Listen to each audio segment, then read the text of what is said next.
Avant d'écrire la moindre ligne de code pour créer ton application iOS, je te recommande de faire ça. Mais d'abord, si tu ne me connais pas, moi c'est Clément Golden, développeur et formateur sur les appareils de l'écosystème Apple. N'hésite pas à t'inscrire sur Appcademy, mon école en ligne spécialiste en création d'applications iOS. Tu peux te construire des solides fondations dans le domaine avec des dizaines de leçons offertes, donc n'hésite pas à nous rejoindre avec le premier lien dans la description de la vidéo. Et sinon, c'est parti. Donc, qu'est-ce que tu devrais faire avant de créer ton application, avant d'écrire la moindre ligne de code? Eh bien, tu devrais faire des wireframes.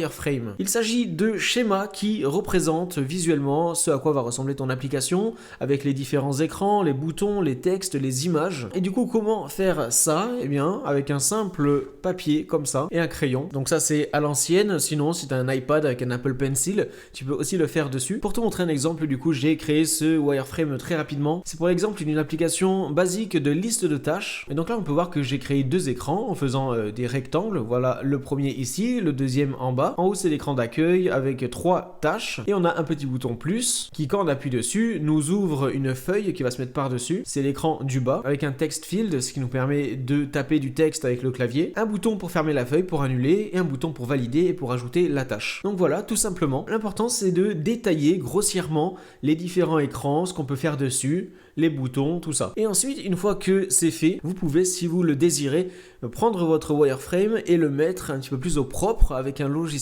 comme Figma. Vous pouvez faire pas mal de choses gratuitement dessus. Vous pouvez y accéder directement sur un navigateur ou télécharger l'application sur votre Mac. Et donc le but ici va être de prendre votre version écrite à la main et de la transposer sur Figma un petit peu plus au propre, même si ça va rester là aussi approximatif. Le but n'est pas de faire un prototype à cette étape-là. Et donc là, c'est pas un tuto sur Figma, mais vous pouvez rapidement ajouter un écran d'iPhone 16 Pro. Donc ça, c'est mon premier écran. Ma liste de tâches, mon deuxième écran, mon task editor. Et donc là, l'idée, c'est d'utiliser uniquement des formes simples et des nuances de gris pour transposer tout ça. Je vais commencer par ajouter les différents boutons avec des simples cercles. Le bouton plus, il va être là. Le bouton annuler ici. Et le bouton valider là. Je peux utiliser la plume pour faire les différentes formes. Voilà mes boutons. J'ajoute les titres de navigation en haut. J'ai créé ma petite cellule de tâches avec le nom de la tâche, le bouton pour la marquer comme validé. J'ai mis tout ça dans un groupe, comme ça je peux juste copier-coller et mettre en dessous la même chose et encore en dessous la même chose. J'ai ajouté mon texte editor et voilà, tout simplement j'ai créé mon petit wireframe sur Figma et comme ça je peux maintenant m'en servir comme plan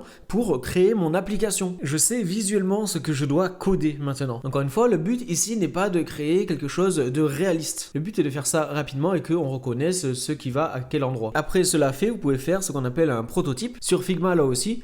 Et donc là, un prototype, ça va vraiment être trait pour trait ce à quoi va ressembler votre application finale sur le téléphone. Vous pouvez télécharger tous les composants iOS et après directement les glisser sur votre projet comme ce clavier là. Vous allez pouvoir faire tout ça. Mais après, là, c'est tout un autre métier. C'est encore mieux de faire ça pour votre application avant de coder. Mais le minimum du minimum à faire, c'est de faire ces wireframes là pour gagner du temps de votre développement. Et comme ça, vous vous dispersez pas, vous perdez pas trop de temps en perdant du temps sur des détails. Donc pour résumer, vous devriez jamais écrire une seule ligne de code sans avoir au préalable créé votre cahier des charges. J'en ai parlé dans cette vidéo là. Après le cahier des charges, vous devez faire un wireframe, ce dont on a parlé dans cette vidéo là. Et après le wireframe, vous pouvez faire, si vous le désirez, et c'est encore mieux, un prototype. Et c'est uniquement après avoir fait ces deux choses, voire ces trois choses, que vous allez pouvoir créer votre application, la coder. Du moins, c'est ce que je vous recommande fortement de faire pour aller encore plus vite dans votre développement. Sinon, si c'est pas encore fait, n'oubliez pas de vous inscrire sur Appcademy. Vous avez des dizaines de leçons offertes. Laissez un like, abonnez-vous à la chaîne pour plein de contenus comme celui-là. Et on se retrouve très bientôt pour une nouvelle vidéo. Allez, salut!